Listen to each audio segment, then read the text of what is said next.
আমাদের ভেতরে যে নফস বসবাস করে, নফসে আম্মারা, যার দ্বারা মানুষ গুনাহ করে, তো এর খাবার কি? এর খাবার হলো পিতামাতার অসম্মান করা, সমস্ত ধরনের গুনাহ, হারাম খাওয়া, মানুষের সাথে ধোঁকাবাজি করা, মুভি দেখা, গান শোনা, এগুলো শেয়ার করা, হারাম রিলেশনে জড়ানো, পরনারীর সাথে পরপুরুষের সাথে কথা বলা, অর্থাৎ যাবতীয় সমস্ত গুনাহের কাজগুলোই হলো নফসে আম্মারার খাদ্য।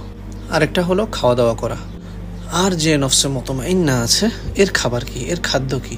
এর খাদ্য হলো 5 ওয়াক্ত নামাজ, তাহাজ্জুদের ইহতিমাম করা, মানুষের সাথে উত্তম ব্যবহার করা, পিতামাতার সাথে সৎ ব্যবহার করা, সময় অসময়ে কোরআন তেলাওয়াত করা, জিকির করা, অর্থাৎ আল্লাহ তাআলা খুশি হয় এমন সমস্ত কাজ করা। তো এখন থেকেই একটু একটু করে নফসকে কন্ট্রোল করার হিম্মত করুন এবং নফসে আম্মারাকে পরিশুদ্ধ করে নফসে মুতমাইন্না বানাতে হবে। ঠিক আছে না ইনশাআল্লাহ? জাযাকুমুল্লাহু খাইর। আসসালামু আলাইকুম ওয়া রাহমাতুল্লাহি ওয়া বারাকাতুহু।